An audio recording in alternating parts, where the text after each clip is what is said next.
Let's take a look at some online businesses for sale. It is Tuesday, November 29th, 2022, the day after Black Friday.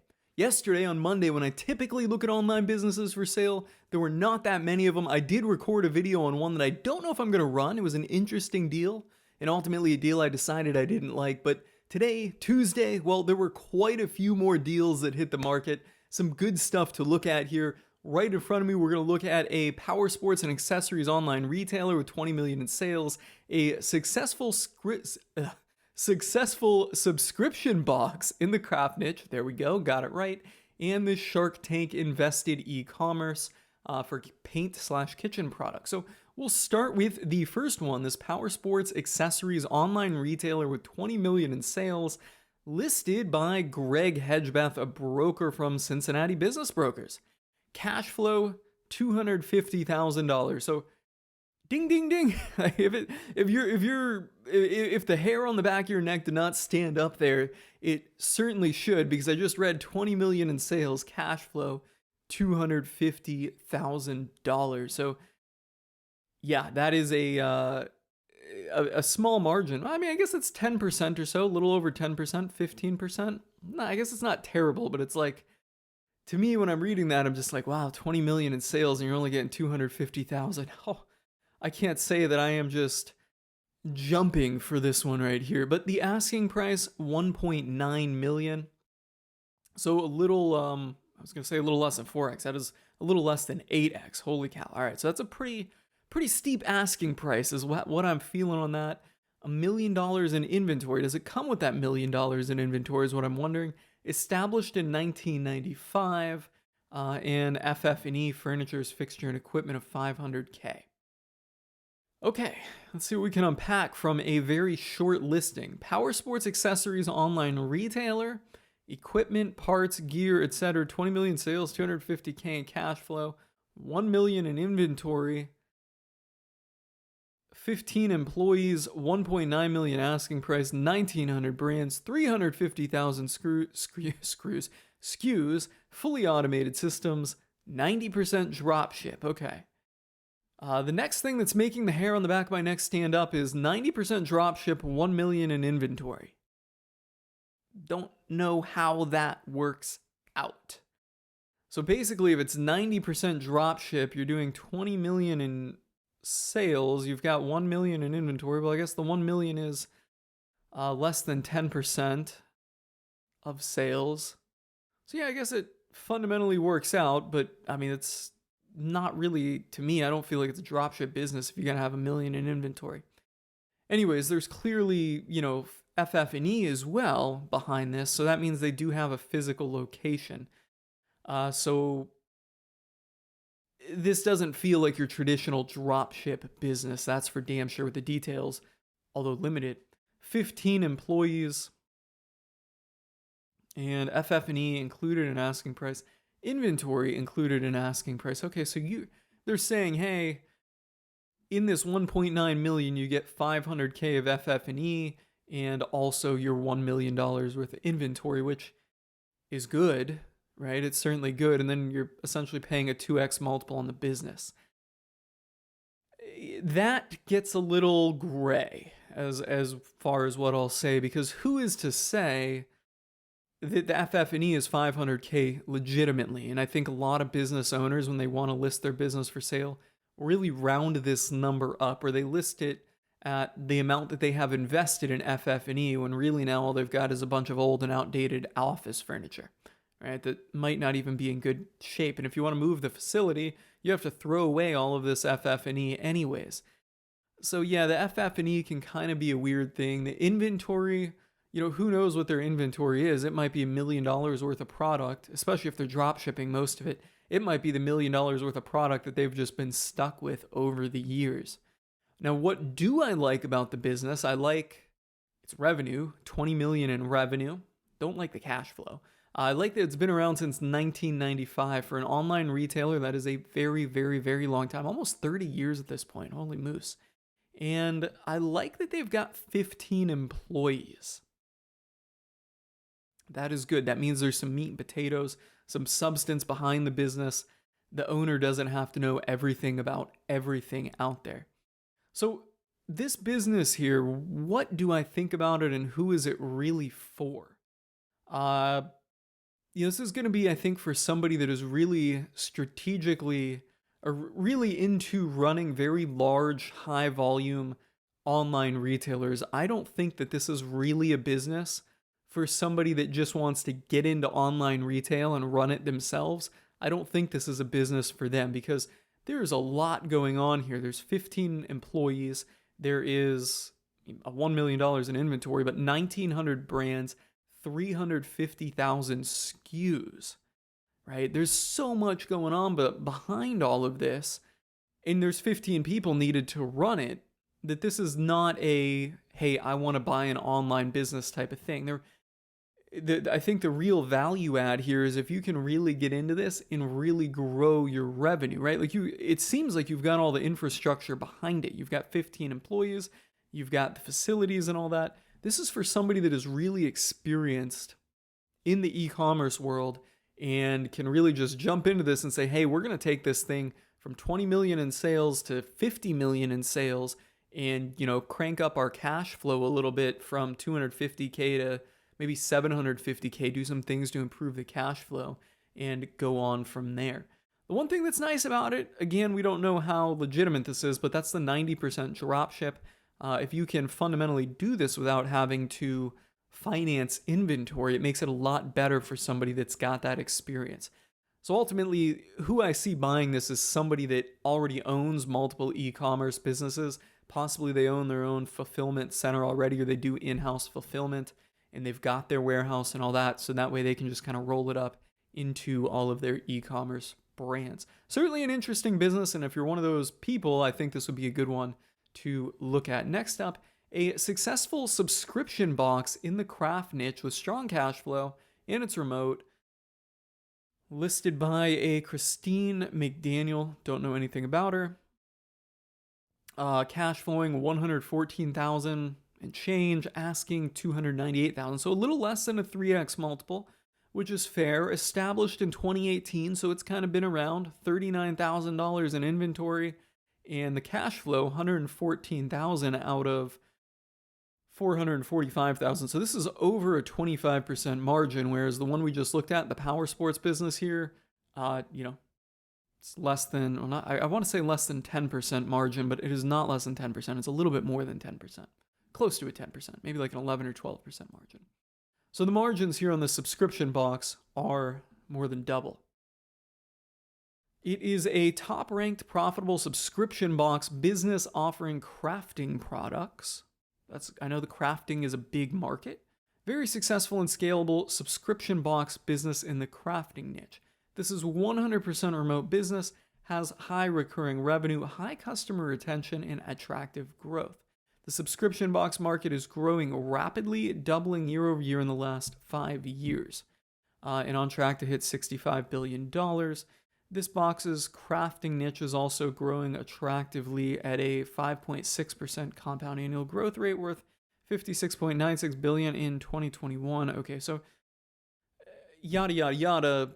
The basis of this is that the market is growing, and they're barely tapping it with their 445K in sales. Along with its strong margins, this company has year-round interest, top-ranked visibility in its niche, and fully remote operations. Its low customer acquisition cost of $118 yields an impressive life of, I think I said 118, meant to be just 18. Yields an impressive lifetime value of $194. Okay. Resulting in huge profitability and growth potential for the buyer. Okay, so after your acquisition cost of customer, you have $176 there to work with and fulfill the order with a 25% margin that they're going for here. What is that? We can do a 194 minus the 18 is the number we already said, not minus, times 0.75. The cost of goods on that's $132. This is a great fit for a first-time owner or seasoned entrepreneur. Uniquely, this brand creates custom craft projects made specifically for each monthly box, designed by the owner and 3D printed by a third-party service. That's kind of cool. The seller is happy to train the new owner on this simple process, or the buyer can opt for pre-existing craft designs instead of 3D printing custom ones. The riches are in the niches, and this brand has successfully cornered the market of crafting boxes, pairing monthly craft tools with a like-minded community that keeps customers enthusiastically coming back for more. The business comes packaged with a strong and engaged online presence, a private interactive Facebook group, and a successful paid traffic funnel that can be turned up to multiply sales. It also features a large customer email list with 44.6% open rates. In addition to one-time box purchases, the business has a 3, 6, 12-month plan to lock in future recurring revenue for the new owner. We have some details. Revenue expansion and potential here. Well, let's come back to that in a second. First of all, I like this business. It is recurring revenue in a market that is relatively niche, and it seems like they're custom making their own products, which is pretty good. And they've got a Facebook group. Seems like they've got some social presence, right? Like they've got a nice little package here. My big question is, why is it only $445,000 a year in revenue? And I don't think it mentioned how long a customer is on the service. No, so it's $194 is the average lifetime value. Let's assume that lifetime value is less than a year.